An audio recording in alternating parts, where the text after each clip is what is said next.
courriel. Quelle belle invention qui maintenant monopolise notre temps avec fascination.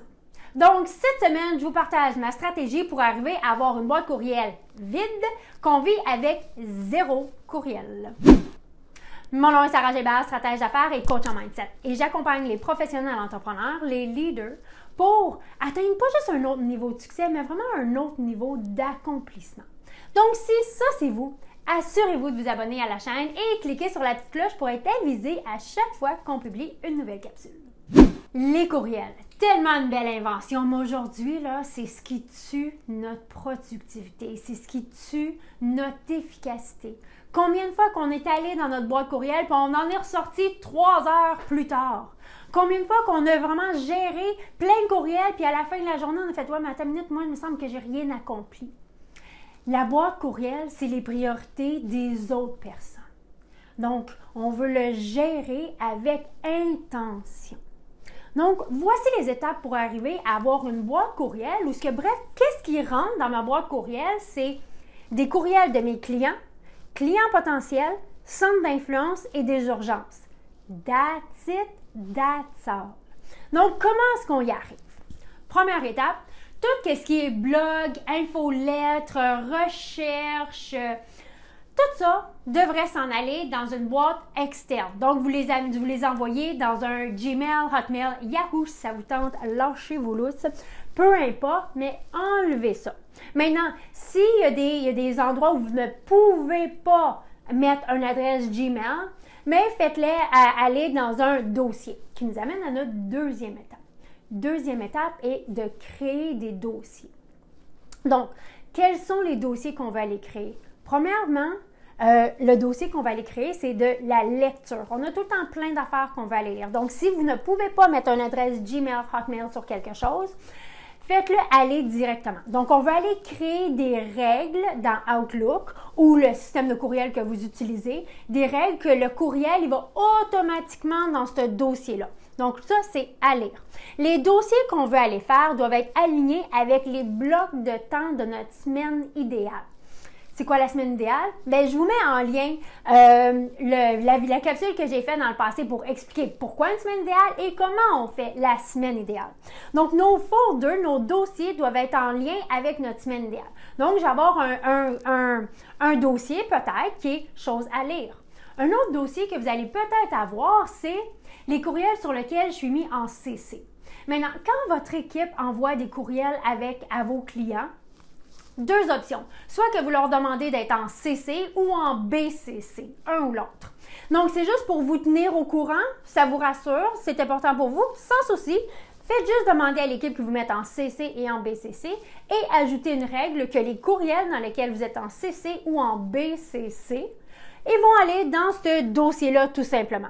Et là, selon votre semaine idéale, vous pouvez décider qu'à la fin de la journée ou à la fin de la semaine, quand ça va être dans votre bloc de temps, vous allez retourner à ce dossier-là et regarder, OK, quels sont les dossiers clients dans lesquels que je veux voir qu'est-ce qui s'est passé. Donc, les courriels, les choses que j'ai à lire, que je ne peux pas envoyer dans un Gmail ou Hotmail, des courriels que je suis en CC ou en BCC, c'est des choses qu'on dit que c'est bon à savoir, mais ce n'est pas une urgence, ce n'est pas à moi de savoir, ce n'est pas moi qui s'en occupe. Et un courriel pour un dossier pour des références. Donc, vous lisez un article, vous recevez un courriel que vous voulez le garder. On a tendance à le garder dans notre boîte courriel parce qu'on ne sait pas où l'envoyer. Donc, créez un dossier qui s'appelle références. Donc, c'est possible que vous ayez d'autres dossiers. Ce qu'on veut, c'est que les dossiers que l'on crée sont alignés avec mes blocs de temps. Donc, quand j'arrive dans mon bloc de temps recherche, lecture, mais je vais soit dans mon dossier ou soit dans mon Gmail, dans un monde idéal, dans mon Gmail, et je vais aller lire et je vais aller faire ma recherche, je vais aller faire mes lectures quand c'est dans ce bloc de temps-là. Si j'arrive à un moment donné où je vois que j'ai 6884 courriels non lus dans ce bloc de temps, dans ce dossier-là ou dans ce Gmail-là, mais c'est peut-être parce que j'en ai trop. Donc, moi, j'ai la règle qu'à chaque fois que je m'abonne à un infolette, à un blog, quel qu'il soit, je dois me désabonner à un autre. Donc, C'est la première règle que j'ai personnellement dans ce domaine-là. Et deuxièmement, à la fin du mois, je vide ce Gmail-là automatiquement. Donc, je me dis, si j'ai à lire, ça va se représenter à moi à un moment donné. Mais au moins d'avoir la conscience qu'à la fin du mois, ça, c'est fini. Puis, il y a vraiment une satisfaction d'arriver à 0 courriel. Donc, premièrement, on se rappelle les étapes. Premièrement, tout ce qui est rapport de recherche, lecture, blog, quoi que ce soit, dans un Gmail. Deuxièmement, je crée des dossiers qui sont en lien avec mes blocs de temps. Troisièmement, je crée aussi quand j'envoie un courriel, j'utilise la fonction follow-up, suivi de Outlook. Donc, si j'envoie un courriel à un client potentiel, au lieu de garder ce courriel-là dans ma liste de boîtes de réception qu'on fait souvent, ajouter un drapeau de suivi et ce drapeau de suivi-là doit être dans lien à mon bloc de temps. Je vous donne un exemple concret. Disons que mon bloc de temps de prospection est le lundi après-midi. Mais si j'envoie un courriel à un client potentiel, le suivi, le drapeau de suivi, va popper, va vraiment se présenter dans mon Outlook le lundi de la semaine prochaine, lundi après-midi.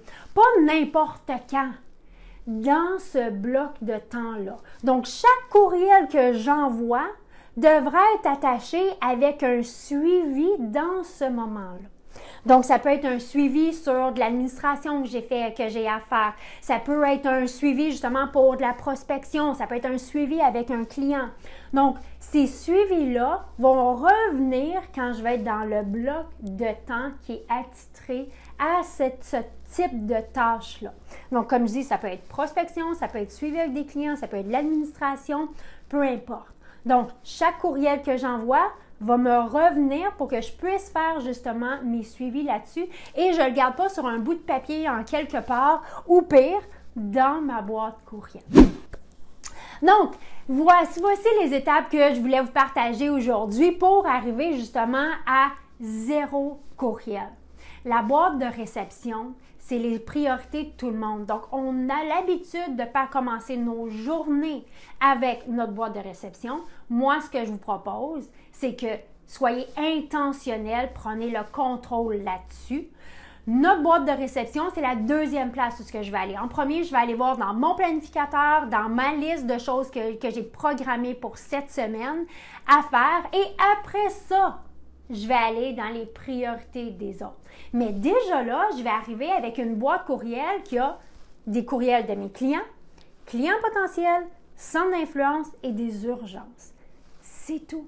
Puis vous allez voir, ça fait un bien immense et on devient tellement productif parce que statistiquement parlant, c'est démontré que les courriels, on y touche en général 3 fois avant de faire quelque chose avec. Donc, tassez ce qu'il n'y a pas d'affaires dans votre boîte courriel. Envoyez-le ça dans une adresse Gmail, Hotmail, peu importe, externe. Créez des dossiers avec des règles. Donc, peu importe le courriel qui m'arrive que je suis en CC ou de telle personne, ça va dans tel dossier. Et quand moi, je suis dans mon bloc de temps, je vais aller dans ce dossier-là.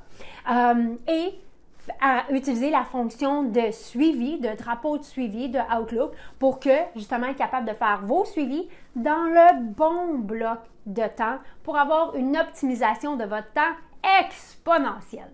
J'espère que la capsule elle vous a plu et plus que ça, j'espère que vous allez passer à l'action et prendre le contrôle sur la boîte de réception de vos courriels. Parce que c'est comme ça qu'on arrive à être plus productif et c'est comme ça aussi qu'on se focus sur les affaires qui sont importantes et qu'on arrive à faire la différence dans la vie de nos clients qu'on veut aller faire. Parce que oui, tout est possible. Merci d'être ici semaine après semaine, puis nous on se voit mardi prochain.